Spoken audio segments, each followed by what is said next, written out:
destroy it. No, contact!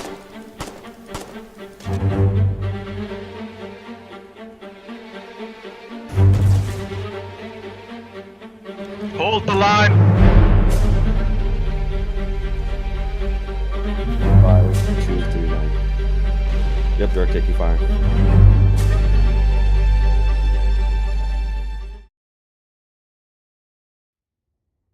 Hello and welcome to No Man's Land. My name is Avitus and I'm here with Rick Hey guys. and Dark Leftovers. Hello, comrades. Greeting. I, Dark Leftovers. Stealing my line, are we? Oh, sorry, comrade. I have been shipped away for many seas. My tour of duty is almost over. I have lost best friend. As I was saying, welcome to No Man's Land, guys, and just want to apologise for the lack of content over the last couple of weeks. I've been rather ill, and these two gentlemen have been pestering me to make a new video. Anyway, I think we should jump right into it because we've got so much to talk about. So much exciting shit coming out over the next few weeks. And I think we should just jump into the DevBlog because there's a hell of a lot to talk about in there. If you want to start us off on that, Reza. Yeah, so I'm sure most of you guys are aware already the town revamp is gonna be the big thing for this last quarter of the year. And we have some very interesting stuff, like probably one of the most interesting aspects is that, towns are gonna transition from this dead state, so to call it right now, where you just have some cloned houses everywhere, and they're gonna feel like proper towns from now on. Yeah. And that's really one of the best decisions they could ever take, in my opinion, especially with what they show us, like having different garrison houses with different roles, like having a safe house, for example, which we'll probably discuss in detail. And overall, it's just gonna feel like, you actually enter a city, not just a small town in Warcraft 3, if you know what I mean. Yeah. I know exactly what you mean. And I'm like, I'll reiterate. I mean, I think we've said this before, but I mean, we talked about this in one of our first videos, and we elaborated on how we didn't like the towns in their current state, and this was before we knew anything about the town revamp. And I'm so glad to know that the devs were pretty much thinking along the same lines as everybody else in this regard, and I'm glad that they've taken on the challenge of revamping the towns because it badly needs doing, and I'm so excited to see what they've got in store for us, and I really hope, like I said in previous videos, I'm a big fan of elevation in towns. So different levels of elevation for different buildings opens up a hell of a lot more tactics and combat opportunities and things like that. Positions for snipers and things like that as well. Briefly talking about the sniper as well. Continuing to have absolutely no issues with it. The people using it, props to you guys, because it is a hard weapon to use, and I'm glad that it's gone the way that it has. But I don't want to talk about too much about that because we've talked about it before. So building interiors is something that I'm looking forward to as well, and hopefully, they don't drop the ball on that, because it is something that is. It's I don't want to say theatre of war, because it's not exactly that, but One of the pains of urban combat is breaching a house. yeah, and it should be in the game. It should be in the game, So breaching, clearing houses in a city should be a necessity, and it's one that it just isn't in the game at the moment. So what I would like to see is buildings, a lot more buildings being enterable, even if they're not garrison houses. Just having buildings with interiors would be good enough. And I'd like to see a hell of a lot more of that. Closable doors and things like that as well, lockable and things like that would be really good. Another thing I'm really excited about to see is from what they presented to us until now, at least, it seems like the inner town, right, the inner area of the town, the plaza, if you want, it looks like it's gonna be you're gonna not be able to build in it as much as in a normal town, so you're gonna be more restricted in That's defenses, good. like using the actual city itself as Yeah. the defense, which is like, Yeah. I'm so happy with that because like Yeah, all so the am I. That works. It works both ways, so that's fine with that, you know, because it gives the defenders the advantage of going in the garrison houses and using the high ground. And it Well, seems that what they're going with when you destroy a building, that the building becomes a different, like it enters a different stage where the building's destroyed, but you can go inside it, and it offers high ground advantage. that's good because, like I was saying before when I was suggesting stuff about towns, I was saying things like if you had a map that was completely urban, which is something that I really, really would hope that they're going for, even if it's just a skirmish map. I really want a map that's literally just a city, you know, so you're fighting street to street. Having like city parks in there, you know, small grassy areas where you might be able to build a fob and a couple of foxholes or something like that. I can't see an issue with that, you know, but I'm glad that in the main war they're putting in these cities where you can't build like ridiculous amounts of defenses in them, because just taking an example at the moment, and something that's been in the game for over a year now, Abandoned Ward, and anybody knows Colonial Law Warden and knows that attacking Abandoned Ward isn't so much urban warfare really. It's just sort of like trying to push back the defenses to the town hall, or push back the attackers to the bridge. It's or pretty whatever. much every town at the moment. It is Yeah, current yeah, Foxhole yeah. is just how many foxholes can you put towards the front line, and how many can you knock off going to pretty much the source. Yeah, and I'm glad that they've taken the approach of, you know, having cities with where you can't build mass defenses in. I mean, if they want to build like barbed wire and stuff like that, I can't see an issue with that. But and sandbags and stuff like that, that's fine. But anything like defense-wise I think would spoil the experience. I Because think that sandbags, barbed wire, and tank traps should be the only thing buildable. And I Yeah, think that would be yeah. pretty good, where you can just, you know, you can pretty much blockade a whole road and, you know, prevent the enemy from advancing to the town hall with anything they might bring up. And, you know, just like, there's a bunch of sandbags here, but or sandbags and barbed wire. And, you know, that's the kill zone. That's where the enemy has their MGs waiting for someone to try to wrench it, so they just get the free kill on them. Yeah. And just stuff like that is just, you know, like going into a city, you should be a bit like, you should be cautious as the attacker, because you don't know what, you know, you don't know what to expect, even though you're thinking, like, the general thoughts like, oh, it's going to make town, you know, sieging a lot easier. And I'm thinking a little bit the opposite, where Well, you're going into this.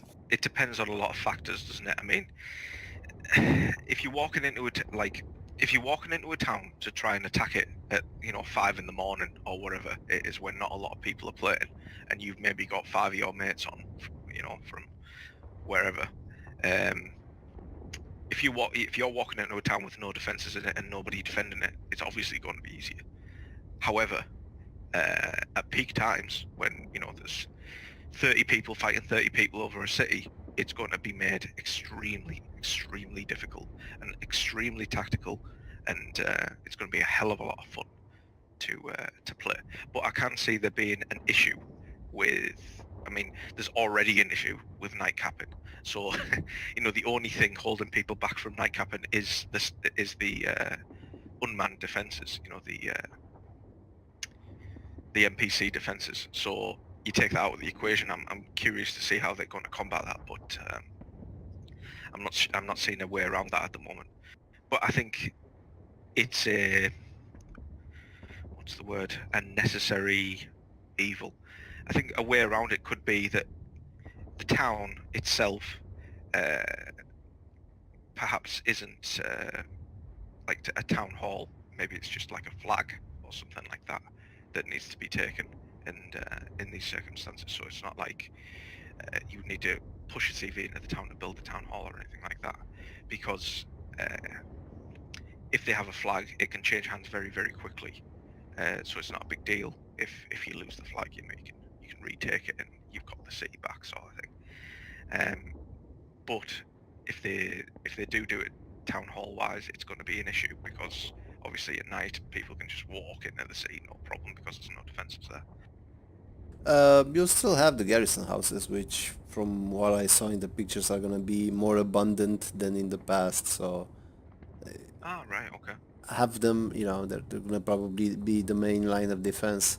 And then of course, like, I don't think there's gonna be anything stopping you to encircle them into extra layers of defenses. So, you know what I mean? Like what Yeah, fortress You can style just build, yeah, yeah. just build walls all around with fobs surrounding a town. But that just goes around with a tactic that, you know, it's something that we can't really see the devs fixing because I mean, no one here can think of a solution. The best thing I think we should all be start doing is just thinking, how do we adapt to this situation, to adapt, because I mean, night camping for everyone, it's always going to be nighttime for everyone, you know. And Yeah, just like, yeah. what can we do to pretty much minimize, you know, the amount of damage? And it's like, don't set, you know, like for example, if you have a town in the middle maps or the middle regions, you know, don't make a big stockpile there because, you know, they can easily be taken, you know, and especially when you have no one to defend it and it's such a, you know, a long distance away from the home region. You know, there's no point of, you know, having any type of stockpile in the home regions in general, where you can put it in the home, or not in the home regions, my bad, in the middle regions. But the home regions is where, you know, you can put a stockpile, but et cetera, et cetera. But you get what I'm saying. Just more like, you know, Yeah, something we absolutely. need to all do as. Let's look a little into the two emplacements that they actually presented. Oh boy, it's The so. mortar one. Start with that Let me one. just get on the mortar emplacements. Like, I understand, like, it's interesting concept, but the whole point of Foxhole, to me, I thought it was a sandbox, you know, World War II inspired, you know, MMO. And I don't mind like mortar emplacements like this, but it's like, why couldn't we just do it ourselves? You get what I mean? Like, because I'm pretty sure this is gonna be something where, like, you look on a pair of binos, you can see the mortar emplacement because it's a world structure. It will be shown no matter what. Yeah, I get what And you're saying. it's like, I would rather have like a couple of people with mortar tubes on top of that doing the exact same thing. Yeah, You know, I know it's exactly what just, you're saying. Yeah. So because I mean, eventually, after people have been playing for a month or whatever, even a week, people are going to know by heart the mortar emplacements in a town. So they're going to become targets very, very quickly I mean, to enemy artillery. I mean, unless these mortars are mortars in the way that, like, yeah, they fire mortar shells, maybe slightly bigger or something like that. I don't know. the one thing I But gotta say about, like, mortars are not even good for anti-infantry. Like, no, no, they aren't. hardly But almost that, everything besides the howitzer, and even that itself is like not excellent, but it's like the only best thing you got. I mean, And what like, I'm I can thinking go is, into a, oh, you can go. yeah, sorry, man. The mortars. What I'm thinking, I could be wrong about this though. The mortars that they're putting in the towns, I'm thinking they're probably going to be a different type of mortar to what we've seen. So I don't think they're going to be like the static mortar where it's just, you know, firing the shells that are sort of like not anti-infantry. They just create a small explosion. Um, but I think the mortars in the towns are probably going to be a different variant. So they're probably going to be anti-infantry mortars where the shell might explode like a howitzer, but maybe probably like half as big or something like that. You know, the radius is like half as big or something like that.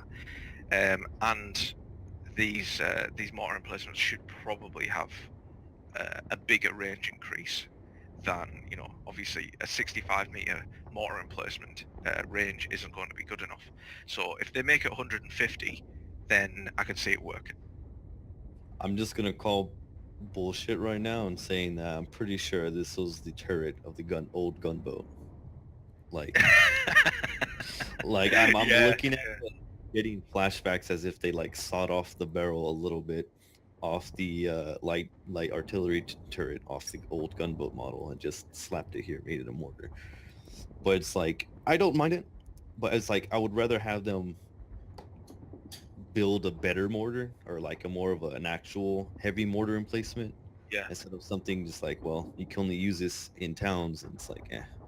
But this, you know, the topic would just go on me and how like I played Postscriptum when it was free to play and absolutely fell in fucking love with how the mortar works Yeah. using the unit. And it's just like how it's like it's not meant like you'll be lucky to get a kill, but that's not the purpose of it. You know, the purpose is it to like scatter enemy comms and, you know, showing that like, okay, do not go in this zone because Area denial. Yes, exactly. Yeah. And, We're not here to endorse other games, but I have to agree with Dark there. Postscriptum is a fucking awesome game, guys. So, you know, if you got enough of post. yeah, it's a good game. It's a Right. walking simulator. But next to the safe house, let's talk about the safe house. I'm pretty sure it's gonna be a. They presented it that you can upgrade it to different types. We see where you can upgrade it to have a radio, and then it to have an artillery shelter. And they've discussed on dev stream saying that to destroy the house itself, you'll have to go up to it and satchel the artillery shelter. And then, that's good. It's like an interesting concept, but I'm thinking in the corner of my head. This is just me, just thinking like realistically, like nothing would stop, you know, artillery from just shelling the fuck out. I understand what you're saying from a realistic point of view. Yes. However, from a gameplay point of view, I can see why they've done it, because they're wanting people to actually push into the towns rather. Because at the moment, I think we'll all agree the tactic for taking out a town now isn't to take out the defenses. It's to take out enough defenses to push an artillery gun close enough to the town. I'll take it out. You know what I mean? And it's been that way for some time. So I think this is their way of basically trying to get people to use other tactics, which I'm all for. You know what I mean? I know you're an avid artillery fan, Dark, but you got to give some glory to the infantry every now and again. I do accept, and it's like I said earlier, like from a realistic standpoint, I'm just like, what? But for the gameplay aspect, I'm like, okay, that could actually be interesting and refreshing. Where, you know, the first couple of sieges and the artillery shells go around, and like how the infantry needs to go in and plant the central charge, and then get the fuck out of there without, you know. See, I don't think artillery is going to be taken out of the equation completely, even in that situation. You know, the artillery is still going to have its use even in that situation as a support. Well, it needs to be knocked down to the point where it's able to be satcheled. Like the artillery will have to knock it down to that stage. Yeah, you get what I mean? Yeah, which is fine. But yeah. You know.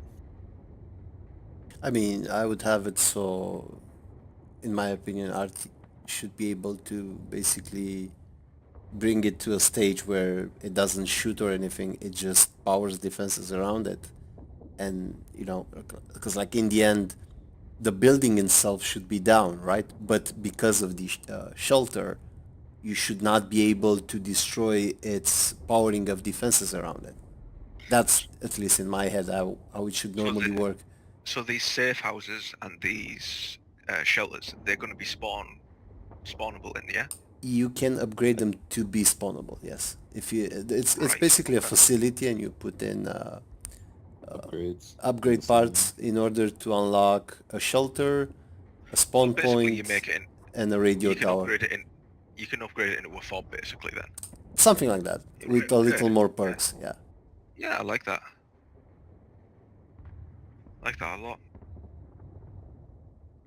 Yeah, in general, like I told you, I like it. I just feel like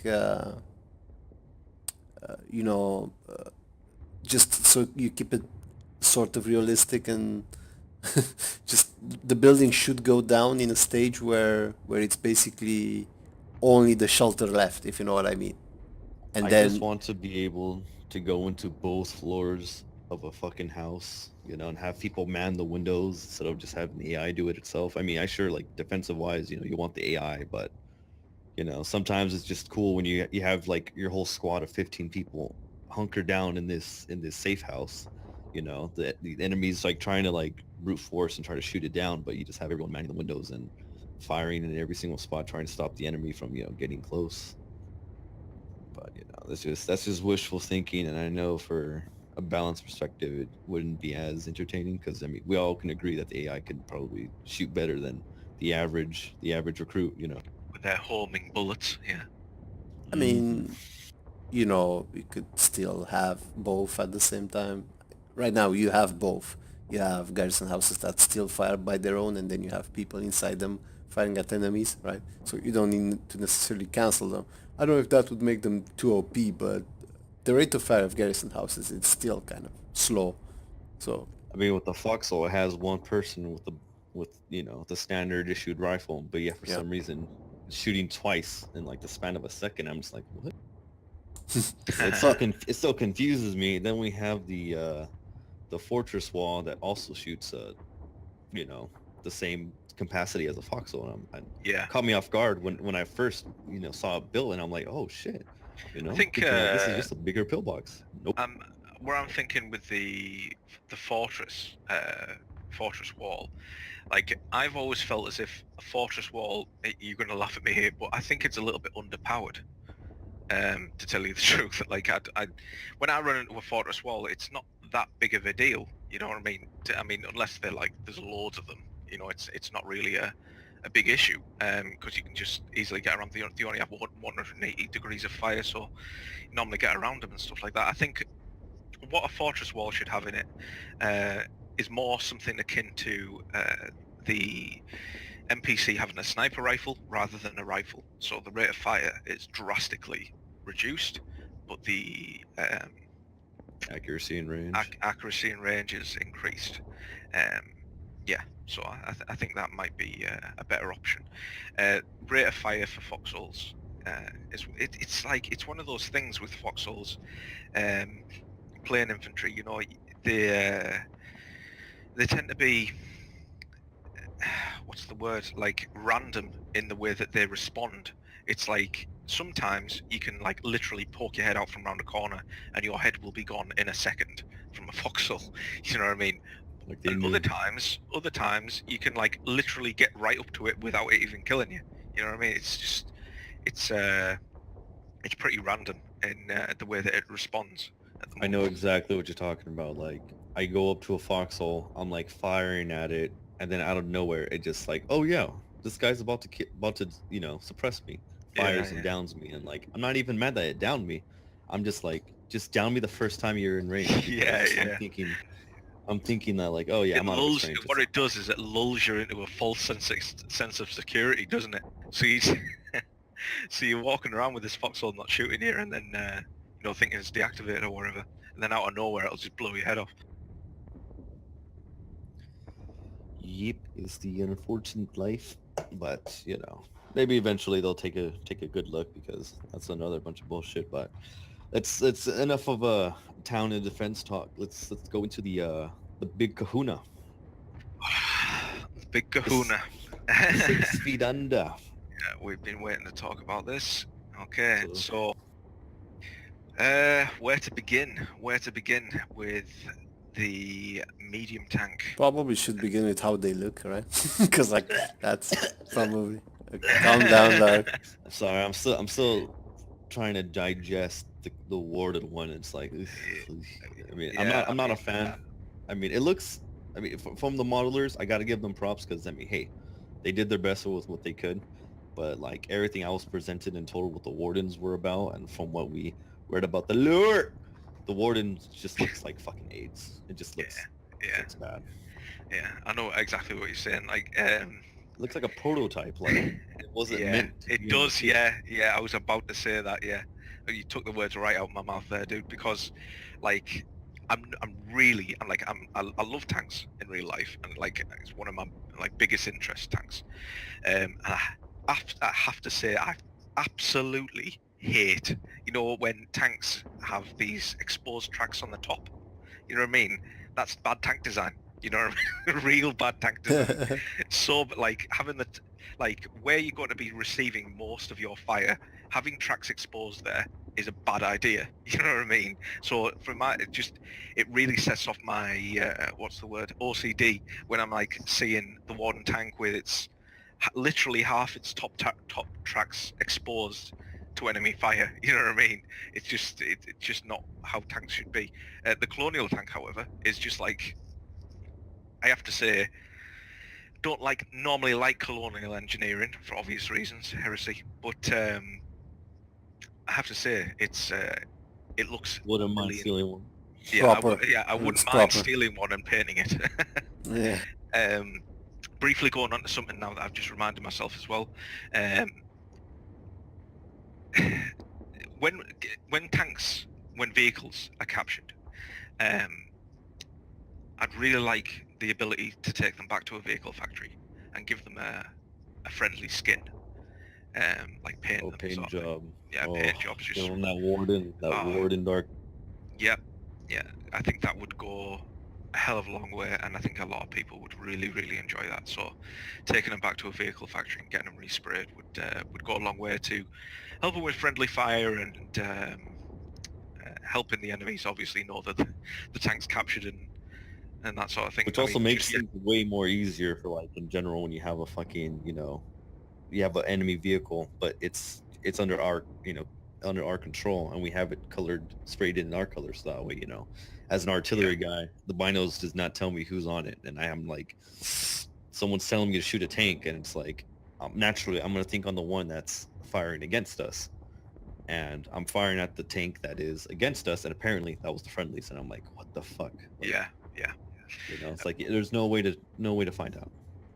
So I think, I mean, I don't want to really talk about that too much because we're obviously talking about the medium tank, but that's I really hope that if the devs listen to this video, that's something that's that would go a long way with a lot of people.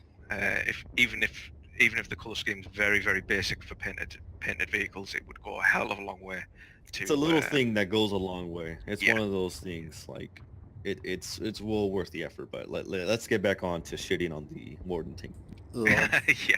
Now, when I first saw it, like the first thing which came into my mind was a Churchill crocodile. I don't know why, but just No. ugly version. I don't know why. I'm just telling you. When I look at the Warden tank, okay, it the barrel.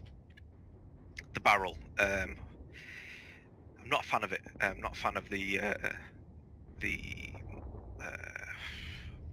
end, like the beginning of the barrel where it's like fat at the end and then it has a separate part. I'm not a big fan of that at all. The front turret, I'm hoping that can rotate a little bit, but I'm guessing. Yeah, I'm looking at it, and it does not look like it fucking rotates. I'm gonna assume that it does, but it does not look like No, it it is doesn't. meant to rotate. No, it doesn't.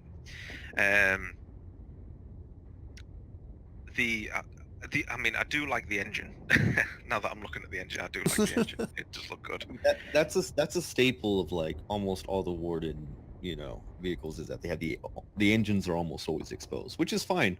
But like, one thing I want to talk about is like lore wise, they try to picture that the Wardens are they're stubborn engineers and they over engineer with old technology, while the Colonials are adapting to new strategies, which is, which separates the two factions, which is perfectly fine. But when you're telling me that these two tanks operate the same identically, is where I have the fucking issue. There's nothing wrong with having tanks that operate in two different ways. You get what I'm trying to say here? Like, yeah. So everything doesn't have to be faction.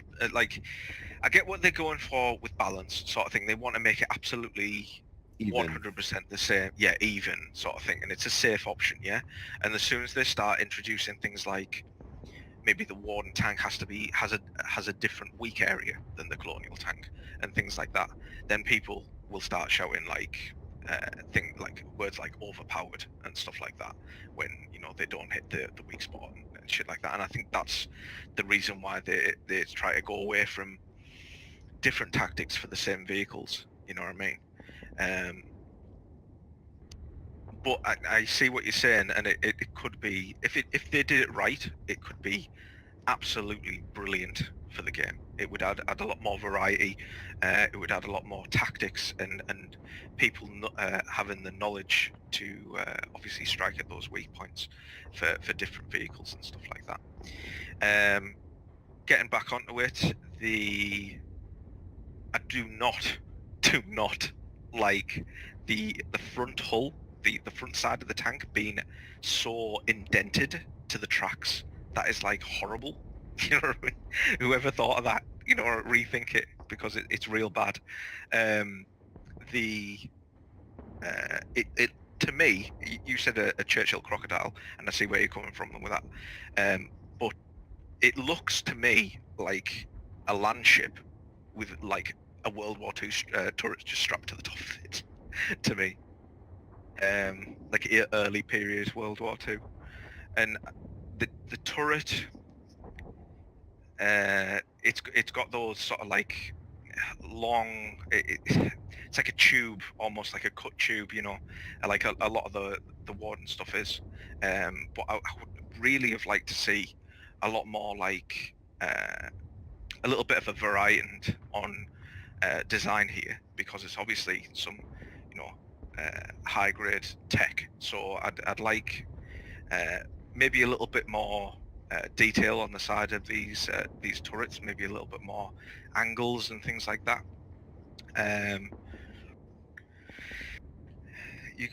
Anything else? One more thing I want to mention here is Klaus. For the people who don't know Klaus, he is our logistics commander. We were discussing, you know, the release of the tank and such, and you might know he's very enthusiastic about his tanks and his, you know, World War I, World War II stuff. And he did some, I wouldn't call it research, but he's passionate about stats and stuff like that. So he compared the Warden battle tank to a KV-1, and apparently the Warden battle tank is a bit bigger and has better armor than a KV-1, but at the same time it's 30 tons lighter, which is a little, you know, ironic, to say the least, if you know what I mean. Right. So right. Okay. So we'll talk a little bit about the importance of of stuff like that. So, when you're playing a game and you get into it and you know, you're part of the community and you know this is your main game. You know what I mean? There needs to be other things that get you enthralled in the universe of the game, not just the gameplay, not just, you know, spending time in the game. What I'm talking about is the lore. You know what I mean? Lore! And and people love lore. You know what I mean? And people love attention to detail, and a lot of people write literature about Foxhole and stuff like that. So when when things don't make sense like that, people pick up on it very, very quickly. So I think, you know, just spending a little bit of time, like doing a little bit of research about proper tank weight is something that, you know, it doesn't seem important. It doesn't seem important, and I get the fact that they obviously didn't look into it. But I think in future, like if they make things work, especially with the law, and especially with sort of like trying to get as close to realistic as possible, and giving people numbers and giving people not just in-game stuff like, you know, the front armor is stronger than the back, blah blah blah. It's like giving things like how was it manufactured? You know what I mean? You know, who invented it in the Warden army or the Colonial army or whatever. You know what I mean? Who's you know, who's the They have a brief. I don't mean to cut you off, but they did have like a brief. They have like a page on the stats showing each tank, and they have like the designer's name and like why they made All right. it. But like half of it, I mean, just like give me 2 hours of free time, and I can come up with like, you know, a vehicle myself and say like, yep. oh, it was Albert J. Harudrum designed this fucking vehicle. You know what I mean? Just a little backstory behind it. And when they're releasing a vehicle, why not have a community contest to write the manufacturing history behind it? You know what I mean? It's it's an opportunity that's missed out on. If I don't know, they hold a competition every week for the vehicles that are currently out, the artillery that's currently out, blah blah blah, and every week somebody writes something, a bit of a story or a bit of literature behind the behind the manufacturing or the story behind how it came to be, sort of thing. I think that would be a good step, and I think it would get a lot of people excited to have their stamp on the lore a little bit. Now I know that the devs try to be a little bit mysterious with the lore, and not give us very much and leave a lot to interpretation and stuff like that, and that's all well and good. That's fine, because that, again, that's a very safe option. But I think if they stemmed it's like went into the realm of trying to fill out lore a little bit more, not to a ludicrous degree, but to give people a little bit more detail on what life was like for how wardens and colonials operate when they're not on the front line. When they're building things, when they're engineering things. It'll give people a lot more content to then draw from that when writing stories and stuff like that, so they get the proper mentality of the wardens and the colonials. Yeah, and that's pretty understandable and agreeable. It's like, I mean, I would just flat out like just to be told what's what. I wouldn't mind. Like, I kind of get frustrated when games kind of don't tell me about the faction I'm playing out in the front. I have to like investigate myself, which it's cool in your own point. You're like being a detective trying to find out like, so who really are the bad guys, like the picture is that the colonials are invading the wardens, and and it's all up to interpretation or how much you know of the lore. You could say like, oh, obviously that means the colonials are the bad guy because they're invading, but it goes to a point where how much you investigated or speculation or how you feel on it, because it could just be that the wardens were just the big baddies and the colonials had enough of their bullshit and decided to hop over. But obviously we all have our sides, and colonials are fucking heretics, but Indeed they are. So I think we've talked a lot about the Warden tank. let's move on to the unfortunate better model. Yeah, the unfortunate better model. What can I say about it? I mean, I love the rivets, giant rivets. I look at it and I just have lotion next to me, and it's just it's like it's so bad. It's just, I don't want to, but it's like I have to. I mean, the turret and the gun itself, it's solid. It's like it looks. It is. To me. It is. I would have liked a little bit more. What's the word? Like maybe it'll look a little bit different in game, but I just get reminded of the Colonial light tank when I look at that gun and its mount. You know what I mean? Like I would have liked to have seen maybe a muzzle brake on the end of it or something like that to give it a little bit more. A little more pizzazz. Like no, just like a little. Its bit own more, character, basically. Yeah, like a little bit more character. That's all I would like to have seen. I see what you mean, but I feel like to me, what the character that stands out is these big ass rivets on the fucking. Yeah, definitely. On the turret itself, and that like it's something I'm like, what that looks pretty nice. It reminds me of the Space Marine shoulder pads. With the rivet. Mm-hmm. Yeah, it reminds me of that straight away. Flag on the back. It's not very visible. I'd like to see that a lot more visible. Again, with the indented front, I really don't like that. With the the tracks where they're forward of the main armor, that's like I really don't like that. It's a little bit too much. Like I get that it is a thing that is in real tanks and stuff like that, but it's a little bit too much, and it's a little bit off-putting. You know what I mean by this the front armor being so indented by the tracks. I love the toe, the toe clamp things. Oh yeah, that's very, probably very, favorite part. Yeah. I mean, they look awesome. The engine looks like shite. I'm not, I can't really put it any other way. It like the engine is just. I mean, I like Like you the. throw coals in that shit. Like it's got like 2 latches on the back. You just throw fucking Well, coals in there. there's just no engine there for me. It's just, you know what I mean. It doesn't look like there's even an engine there. It's just. I like the exhaust ports. I mean, I think that looks pretty cool. But like the need to add a little It's bit more. a rule 180 when you look at the two, where the Warden one you can flat out know what the target is, but Yeah. you know when you see the Colonial one, it's kind of like, is that the engine?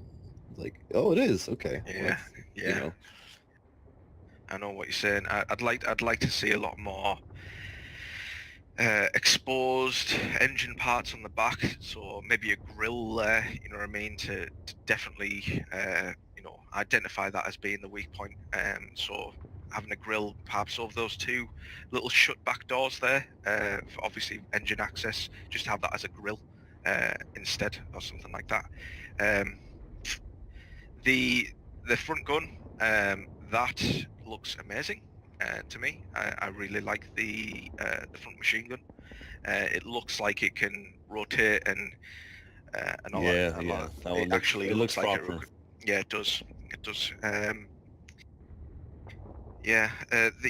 What I would really have liked to have seen a coaxial machine gun on these tanks, because That's the MG next to the gunner, next to the main turret, correct? yes, it is. Yes. So, so I get that these tanks, the light tank is what, a 3-man tank if you have a commander in it. Like a lot of tanks don't normally have a commander, but so let's just say a 2-man minimum crew for the light tank. What I would have liked to have seen with the medium tank is a 4-man crew. So you would have the front gunner, the main, the driver, the main gunner, and then a commander. So you could have the main gunner with the coaxial machine gun, as well as the main turret gun. So it could be something that was switched to, so you can switch between 2. Excuse me, like many games will allow you to switch between the coaxial and the main gun, sort of thing. And I'm not sure why they haven't put a coaxial in, because a lot of people have asked for it. I'm not sure if they thought it was going to be a little bit OP and that these things were just going to be driving around as mobile pillboxes. But at that stage in the war, It should be like exactly. They said that this is the last tier. This is the end game tank, which is like, why does it not have an extra machine gun? It should have a lot of firepower on it, you know, like.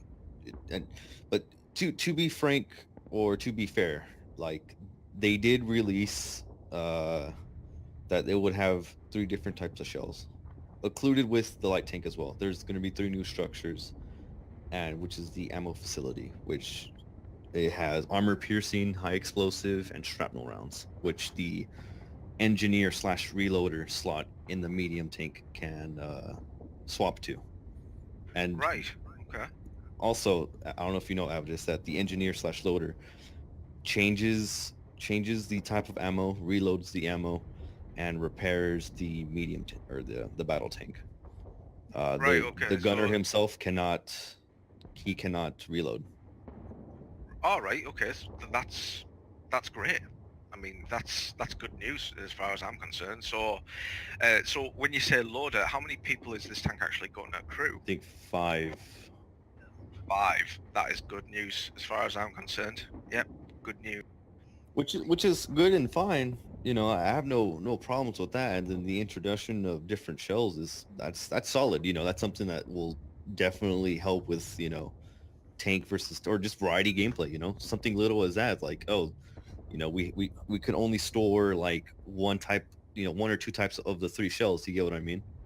Well, And you see, like what the thing is, the more complicated that they make operating vehicles like this, the more teamwork has to be involved, the more practice and all that type of stuff. And the more that we do that, the more organized players are going to benefit from it. You know, the people that are playing the game how it's meant to be played, you know, as a team, not just like on their own and, you know, with one or two people, because it just isn't going to work with tanks anymore. You know, when when people are coming on, and I can appreciate that, like, when new people are coming onto the game and the first time they see a tank, they want to get into it, sort of thing. But there's a strong vibe on the game where if experienced players like sergeants and up see a corporal, two corporals driving the tank towards the front line, I've seen it, and I've lost count of how many times sergeants and up have stopped tanks and told them to get out, or got in as the commander or whatever to organize them, because a lot of people, they see these cool things and they like tanks, and they think they're invincible within them, so they just charge front lines and kept them destroyed, you know. And it's and that type of thing, it would be fine on any other game, but on Foxhole, everything that you lose has a knock-on Has effect. a value and time spent. Yeah, you know. everything that you lose has a time span and an effect. So you get these people that are stealing tanks and stuff like that, but if you and taking them to the front lines and getting destroyed. I think if you start putting things in like loaders and different types of shells and making things a lot more complicated, then people like that will get less and less and less. Hopefully, you know, it could go the other way as well. It could get more and more and more with less effect on when they actually take them to the front lines, because they really don't know how to operate them. But I'm really glad that they're taking this approach with tanks. I'm really glad that this is the way that they're taking things, because tanks are something that has needed an update for a while. I'm not sure that this was the right time to release the medium tank. I think there was other things that were a lot more pressing than another tank. I mean, if they'd have just revamped the light tank to have loaders and things like that, I would have been happy with that. I mean, don't get me wrong, I'm happy that another class of tank is coming out, but at the same time, I think there was a lot more other things that could have been Implemented. done. Yeah. Now, is there anything you want to anything more you wanted to say about the tanks, or can we move on to the next topic, guys? On the tanks, I just need to come back a bit about talking about the different shells that you're gonna be able to load. Okay, yeah. We're gonna have basically armor piercing, which is gonna be your For standard, vehicles? yeah, For vehicle. yeah. Then, from what I understand, the explosive shells for some reason are gonna be efficient against buildings, which is a bit weird because, you know, like we all know that the high explosives. high explosives is you know, anti-infantry normally.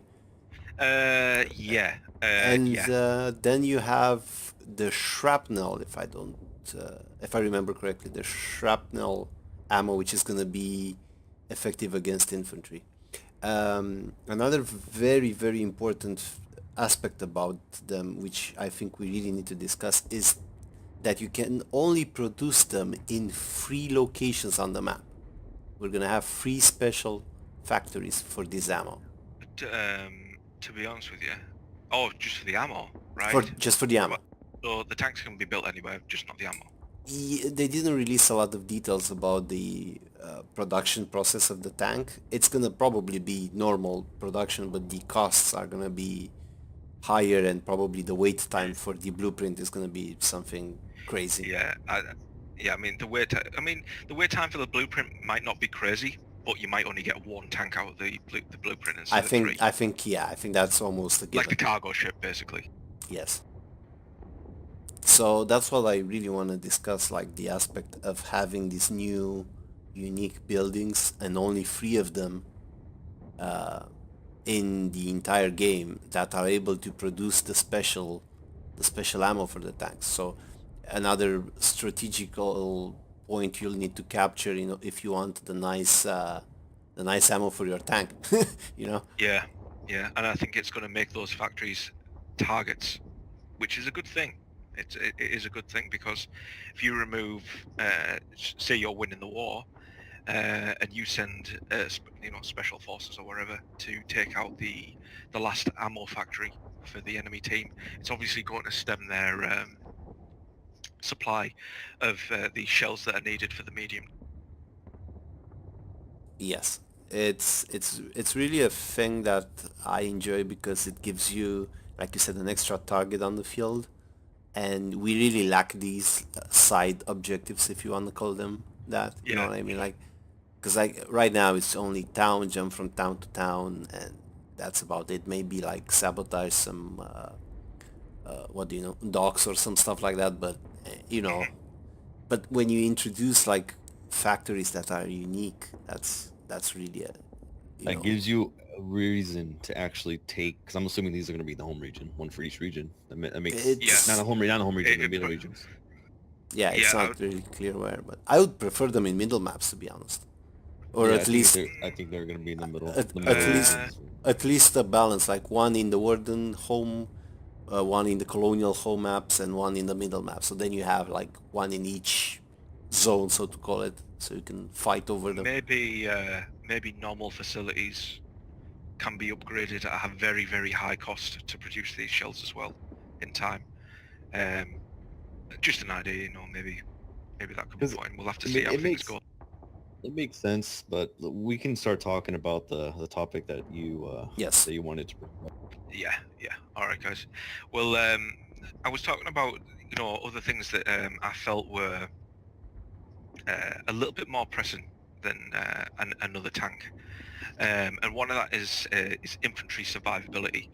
Now we've got some artwork to show you, and I just want to thank the people involved in the artwork. I know there's a couple of drawings that we're going to be showing on screen around about now. That are from Red Donut, just some sketches that he done. Very cool. And these are sort of like a World War One-esque hard steel, armor plating sort of thing, to increase infantry survivability. And we've got another picture as well that somebody's done in 3D. I'm not sure who's done that one. Who did that one, Rez? Do you know? Was it Star Wars or something? Yes, if I'm not mistaken, yes. Yeah, yeah, It's so- gonna be on screen for sure, though. Yeah. So credit to Star Wars for this one as well. And we'll just cycle through these pictures as we're talking about it. So, infantry armor. Now, infantry armor is like I feel as if it's something that will be introduced eventually, because it's infantry survivability, especially late game, is just like ridiculous at the moment. Like Yeah, walking prepare up- to die. Yeah, prepare to die a lot. As infantry late game. That being said, I can understand that if 20 people are running around in suits of armor, it's going to be a little bit hard to kill them. So obviously there has to be weak points and weak, what's the word? Tactics for using it or whatever. So Downsides, basically. yeah, that's the word I'm looking for. Downsides. So I think for this armor to work, it would need to be obviously you would be walking at probably the slowest encumbrance rate while you're wearing it. You would only be able to use certain guns, SMGs, maybe, I don't know, storm rifle might be a bit too heavy. Maybe a specialist gun comes out to be used with this armor, where it's a lighter version of the storm rifle or something like that. So what I'm envisioning is 5 of these guys in a line, walking up to pillboxes and stuff like that, and protecting a group of infantry that are hiding behind them from the small arms fire that's coming in. Now, I think if you did it so small arms fire, heavy machine gun fire damaged these people and killed them, I think that would sort of defeat the whole object and this armor wouldn't be used very much. So I think when people are using this, it needs to be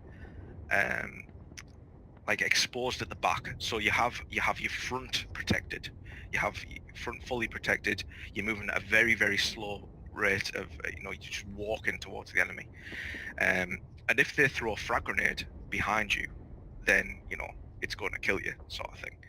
It's the same aspect as sort of like an FMG. You can't be shot at from the front, but from behind you, vulnerable as fuck. So, what I'm thinking for this is it could be used as a really good, Basically a like, mobile shield. yeah, that sort of thing. Yeah, I mean, a mobile shield is something that I think needs to be put in the game as well. Just even a pushable one, like an MG, like an FMG, but without the gun on it, basically. So you're just pushing the shield, basically. And I think that would have some interesting tactics and things behind it that could be used. So basically, pushable cover or this armor could really add some new tactics and way of fighting into the game that I think is needed, sort of thing. I mean, for the sake of not making it overpowered, you could have it for it to slowly take damage, like just so you can't just use it over and over again without any limit, right? Like, I'm not saying going fast. Durability. It's basically, yeah, losing durability. Like, the more it's under fire, slowly it cracks on the armor until a point where it just breaks under fire, It right? breaks, and then you no longer have the You armor. you need another one basically. So that makes them a little less, like you wouldn't be able to just get 5 of these and get to the enemy port base. You know what I mean? Just pushing with them It's constantly. like walking in like fucking like the Terminator, like dun dun dun dun, especially with the revolvers. Yeah. I mean, I think that this armor would be a great addition, and I think it's something that needs to be really looked at because it's something that we're missing at the moment. Even if they just put something in that is like sort of like halfway flak between jacket. what we're asking for, like just a flak jacket or something like that, or something to improve infantry survivability later in the game would go a hell of a long way. Yeah, I can see like something that could go a long way is just like for example a flak jacket that all it does is pretty much negates like damage you take by like a slight percentage, but it goes to a percentage where instead of you taking 2 shots to get down, it's 3. And Yeah, like even 3 you yeah. can tell is like that's a big deal. But it's like I feel like whatever they put, all the pros need to have a con, and Mhm. but I feel like sometimes the cons shouldn't really outweigh the pros because I mean, like for example the radio backpack, like it's a useful tool, heavy as fuck, no one uses it, it's like No. avoided and neglected on the tech tree. Yep. And it's just one of those things where it's like hey, it's a nice thing to have, but it's like in the end it's not really I think what they useful. need to do with the radio backpack is make it into like a tiny radio tower or something like that, like a mobile tiny radio tower or something. So I don't know if it is that already. I never used one, to tell you the truth. No, So it's I mean that would be pretty much better, yeah, than like just what like we a have now. radio tower, but with like half the circumference or something like that. Might be a little bit better. I don't know. Yeah, like hopefully we're gonna get a remake or just a redesign of it in the functionality aspect. Visually, it's really one of the Nice to yeah, have. yeah, You get distinguished out of the whole mob, but in the end, Yeah, it's you a get like cosmetic, isn't it? It's just a cosmetic at the moment, basically. yeah. just the look of it. Yeah, I mean, this is like we were going on about this in the previous episode about cosmetics, and the people wearing radio backpacks. Every time you see someone wearing a radio backpack, they're not wearing it for the radio backpack. They're wearing it for cosmetic. So that's how much people want it.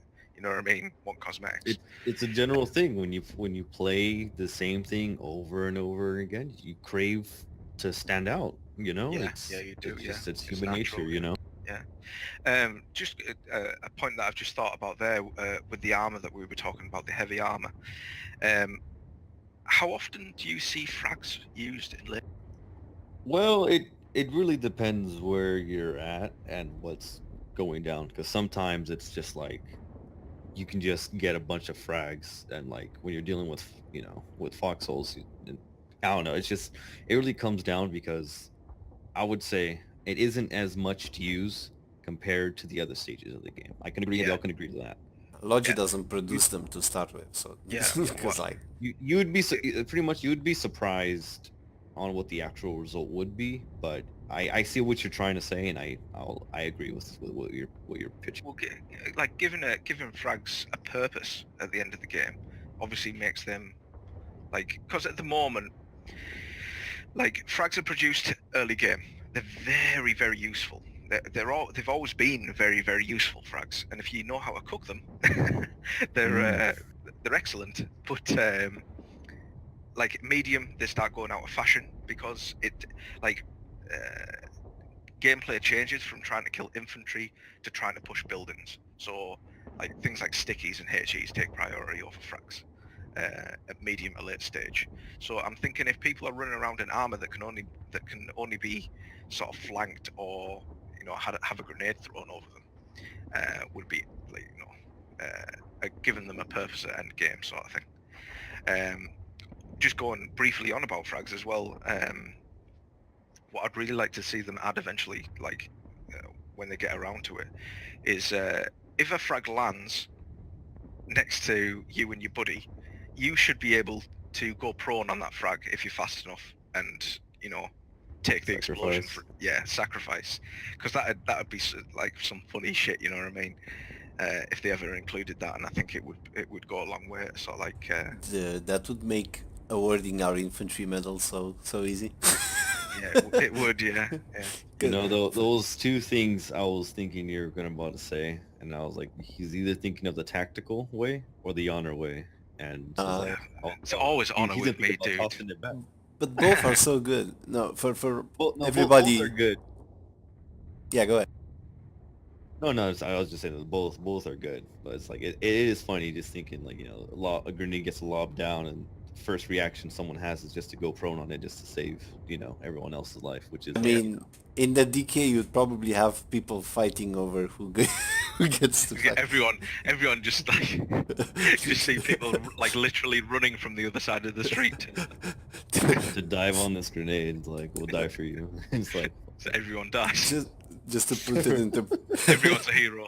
To put it into perspective, we here in 82DK we have a medal for infantry we give out every week. It's called the Expendable, and it basically is given out to the infantry member that basically did something really courageous or overall, followed an order that would sound stupid in most cases. Charging the tanks. name of the medal itself is a play on words because it's like they're called the expendable, but in the end they're like the most appreciative out of the meat. Yep. And I can't tell you how many times members that actually charge tanks with rifles or stuff like that got them. It's really something, because in the end, you need to remember it's a game, and moments like that really make the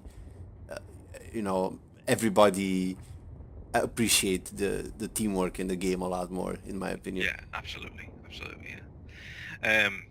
Well, I think I've said that everything that I need to say about armor and yeah, I think infantry it's armor, time to think about wrapping up, because we're Yeah, can go like this forever. I think it is time. It is time. I don't know what time we're in, but I do know it may have been longer than usual. But So it so makes up Dark, for the last. Dark. I want you to turn the oven on. Put some onions into the hold pan. Hold on. Let me just go. Oh, hold on. I got a problem. Oh fuck! I haven't replaced the fucking. You need some new quartz there, buddy. No, it's good, bro. It's good. I had a little Okay. bit with the candle, but Okay. got it up. So Start going. I got some fresh frags here. Oh, crack toss 'em them so I open. can prone on them. Yeah, I'll throw them here. There you go. Toss them my way, and I'll go prone. Yep. They'll cook them like that, perfectly fine. Hopefully in the That's all that matters. hopefully you're gonna have a reason to do it, like not only aesthetics and I mean, I remember there was the time where I thought to myself, like, hey, if I go prone on the grenade, will it save everyone? I'm like, no, it's killed everyone. Everyone that left, I was like, oh, fuck. I mean, Christmas is coming soon, so who knows? Maybe Santa brings us Wait. that mechanic. Are we going to do? Santa Are we going brings to do? us cook grenades. Are we gonna do a Christmas special, guys? Yeah, like Dark needs to come up with a legit recipe to cook Christmas grenades. Until then. Oh yeah. You think I'm joking? I'll probably do it once. Just briefly before we head off, the banner that I just want to give a shout out to Sarmat for the banner that he made. It's just, I mean, I can't put into words how awesome it is. It's just, It's fucking amazing. It's so nice. yeah, it's grade A. So absolutely well done to that guy. Just can't thank him enough. Really, it's awesome.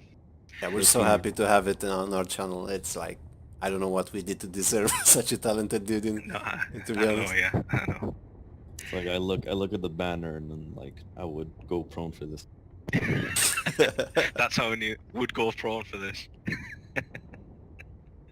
Anyway, guys, I'll leave you with Dark to give you the last. Throw it at them there. Throw it at them? Throw Yes. what? It is mine, comrade.